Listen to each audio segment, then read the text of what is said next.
Hi everyone, I'm Meredith, and listen, I'm just a girl stuck in my apartment looking for someone, well, anyone other than my husband, who I love dearly, to talk to me.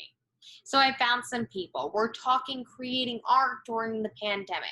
My guest is Jesse O'Neill. He's an incredible musician, and while the rest of us have been working in our pajamas and binging a little too much Netflix, he created, recorded, released a brand new album. Yeah, he's a bit of a show off. But before Jesse and I start talking, don't forget to like and subscribe to the Let's Talk About It channel. It's right down below. Go ahead. Jesse, the music, and I will wait. Like and subscribe. Did you do it? Okay, great. So, Jesse, thank you so much for being here. Let's talk about it. Thanks for having me, Meredith. Great to be here. So, you are news producer by day, musician by night. When did both worlds begin for you? Start with the music. When I was about 12, I started, just playing around on my dad's old guitar. And like about a month later, I found myself in a band. Not very good, but the attitude was on point. So from then, since then, I didn't really look back. And it was just something that's always been with me, and including, it was a part of me working in the news too. I always love to focus on stories about music and things like that. So now the pandemic hits, and you just had a lot of free time on your hands. The news wasn't taking up much of your time, or 24, 25 hours, 7 days a week, 8 days a week. Right. I mean, news. It was kind of like a stroke from above in retrospect. I quit my job right before this happened, complete coincidence, to focus on other things, which sort of dried up. So I had a lot of time to listen to music and just more time than I've ever had in my life. And what I spent most of it on was, my first love, which is music and guitar. Describe some of this album, which is called Short Songs, this new album that you have recorded and released. Congratulations, during a pandemic. I have not done something like that. So everybody asks if you're feeling lazy, you should be. But describe this as coming from a little bit of the beauty of being in lockdown. I don't think any of us feel that way anymore. The fun of baking bread and working in our pajamas has long passed. So how did you channel that all into music? Well, with this wealth of free time, I've had a writer's block for a while. It's been a couple of years since I wrote anything I thought was really worthwhile. But I told myself, I practice guitar an hour a day. And a few months of that, all of a sudden, overnight, I just had, as you say, and thank you for congratulating me, but it's called Short Songs. These are all short songs. And they're just snippets of, they're songs, but they're short. People have shorter attention spans. I've thought about it. I'm like, these are pretty good. I want to see what I can do with them. And it just came together really quickly. It just sort of by force of nature, kind of. Was there a moment or a spark of inspiration that you remember where practicing the guitar turned into writing a piece of music during that time? Yeah, I mean, I wrote this one song as a joke called, it was Just a Five, it's called. And I was talking to someone online and just sort of funny conversation. And I wrote the song about her coming over as a joke. But then I was like, this is pretty good. And then I thought about other things that I'd been working on. It didn't really click that maybe these could be turned into songs, but I just sort of put it all, sometimes it just happens immediately where things come together, and that's just sort of what happened. What are some of, I guess, the points and themes of the pandemic that you found yourself touching on in the music? Well, yeah, thanks for asking. I mean, the protests were an inspiration. I like protest music. I support what's going on. A couple songs touch on that. A couple songs touch on my renewed love for the city, which is ironic. None of us have gotten to experience that. But I all right, I cut everybody off, but I think I get what you're saying. I have felt that recently. Like, just to see New Yorkers come together, it's almost like in like a post 9/11 way. And now, like, look at how we're doing compared to the rest of the country. You know, it's awesome, and it's such a great city. Just going on long walks has been great. So those are a couple themes I touched on. Um, you know, just like the sense of like loneliness but freedom as well, in a way that's touched on. Um, and I just sort of had fun. Like, all the songs were coming from a relatively positive place, I thought. What about weirdness? I read that in like uh, a little synopsis of the album, the weirdness of being alone, which this is all, or being in lockdown, which no matter what, good, bad, or indifferent, it's weird. Yeah, it's weird. I mean, I feel like I address it a little bit, just like absurdity, really, without getting like too. Maybe in the past I would have wrote like a very like, this is so depressing type of song, but it wasn't that. It was just like, you know, it's a weird time to be alive, Yeah. and but I do think like, well, in general, that can inspire good art. Not to say that that's what happened here necessarily, but you know, there's a pattern of that sometimes. And you collaborated with a lot of people for this album. Yeah, the band I was telling you about from 7th grade, Okay. the drummer from that band, I just talking to him and told him I had some new songs. He's like, why don't you? His brother's got a recording studio near where I grew up in Albany, so I went up there, and that was great to reconnect with him. We hadn't made music together in, I don't know, 20 years, so that was fun. And I got to see my parents, but they wouldn't let me in the house because of the Corona issue. So That's incredible. So this album actually brought you back together with people where we've had to be so distant from everybody in our lives. totally, in a weird way, yeah. Like, or I mean, in a literal way, but yeah, that was the excuse. I wasn't gonna go see my parents, you know, just in regards for their own safety, coming from Brooklyn. But like, it was a great excuse to see them, to make music with Dan, my friend, and yeah, so it was great. And then my other buddy, Brian Speaker, he's a guy I play bass with, and he's a tremendous producer and engineer. And it was great to really work with such a pro like him down here in Brooklyn. So I was in Brooklyn and up there, and it was just it was like the first burst of excitement, you know, I had since March or whatever. So how did you safely like record music with other people around? These weren't done remotely, right? These Right. So in the studio in Greenpoint, you know, there's a control room and then like a performance room. So it's the two of us. Whenever we were in the main room together, we had masks on, and then like when he was in control room, I was in the other room. We didn't wear masks, but yeah, it was kind of bizarre. You're taking your life in your hands for your art.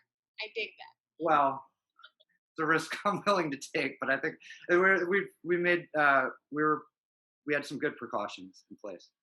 And then same thing upstate, like, you know, masks and And as you said, all of these pieces are short. But with people having so much time on their hands right now, you say the whole album is 17 minutes of your day. Were you at all conflicted with not filling people's time with more? no, because it goes back to this. My friend Dan and the band I was in was like a punk band, and a lot of the ethos of that type of music is just like really fast and really short. And you know, sometimes it doesn't need to be much more than that. Like the Beatles have a bunch of great songs that are like 2 minutes long, you know. So I just, it was kind of the thread that I was feeling, Yeah. you know. Well, can you share one of the pieces with us? I'd love to hear it. Sure. A little sneak peek. Yeah, I'd love to. This is actually the only one that I didn't write recently. I wrote this a long time ago about an ex, but I think it's really nice, and it's called Fermata for Kristen.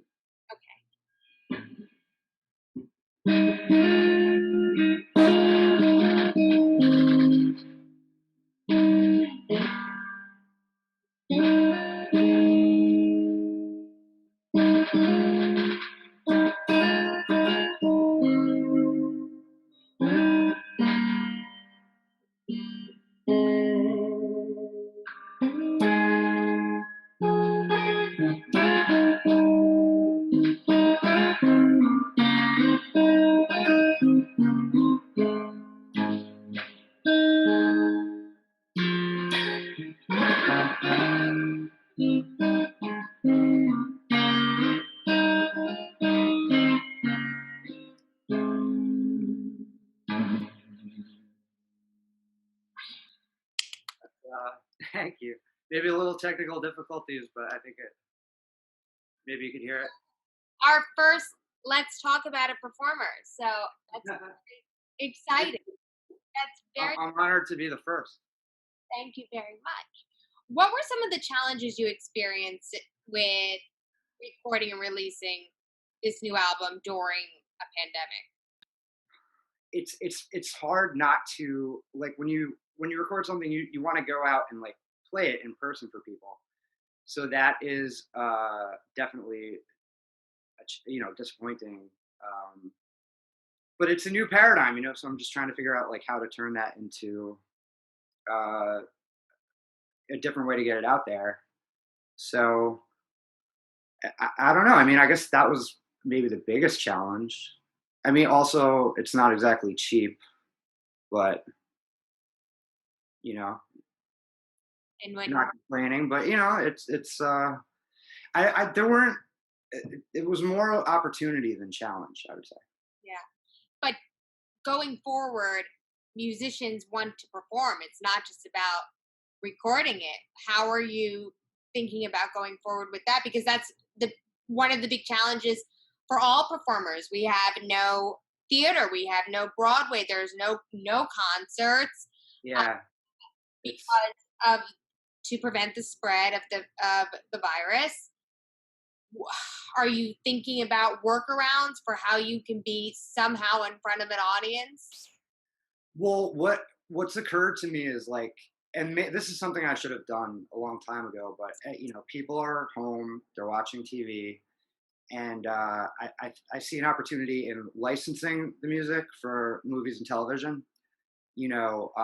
Like, first of all, it's one of the only ways to really profit in the industry nowadays, and also there's a captive audience of people sitting around watching TV. So, like TV shows, I feel like are that's on the up and up, that industry. So maybe try to ride that wave a little bit. Absolutely. Are productions still licensing music when a lot of them aren't producing right now, or they're not in production, they're not filming because of the pandemic?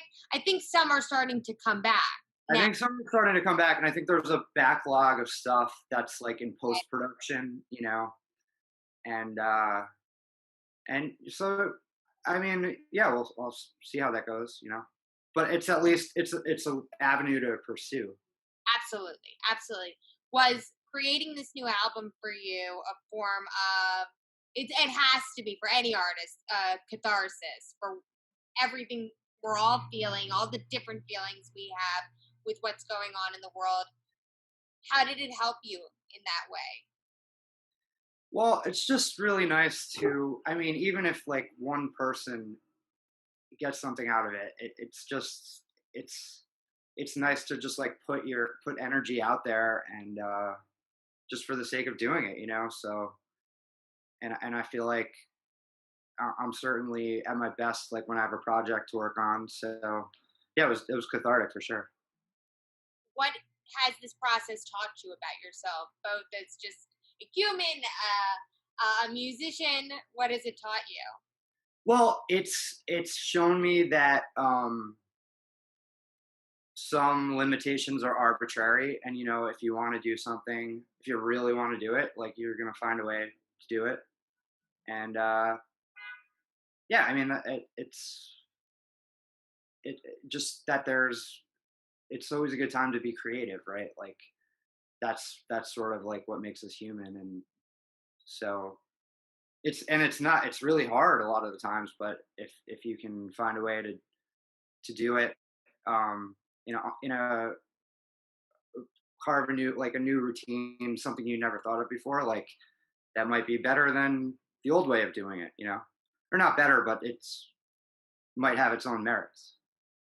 What's one thing you're really looking forward to? Now, this is interesting because for most people, the pandemic and the shutdowns, they've shortened their credit card statements, but I feel like this album and this project for you has maybe done the opposite, but in a very important way because you have out of it. But what's one thing you're looking forward to seeing on that statement one day when everything is lifted and we can finally go back to some form of new normal? What are you looking forward to spending money on, swiping the credit card, seeing out there? Concert tickets. And it's funny you say that because like yeah, it's not cheap to record, but been saving money by like not seeing any sort of show for the past however many months. So yeah, that'll definitely be what I'm most looking forward to. Have you done like Zoom performances or I've seen lots of artists do the virtual concerts. Is that maybe a foray as well that you're considering? It doesn't really appeal to me because it's just I don't know. It just didn't really appeal to me. No, I haven't done it. I don't really plan on it either. I mean, I like actually, performing. There's something that's certainly lost in translation. For sure. For sure. So It's a completely different experience and it certainly doesn't completely fill the void for sure. I get that. Where can people find the new music and all of your music? Spotify or Apple, wherever you listen to music, you can find it. It's out there on all the streaming services. And all right, 17 minutes a day. We all have that. So Short Songs is the new album. Jesse, thank you so much for joining me. Thanks so much. I really I had a great time, Meredith. Thank you. This has been Let's Talk About It. We'll talk to you next time.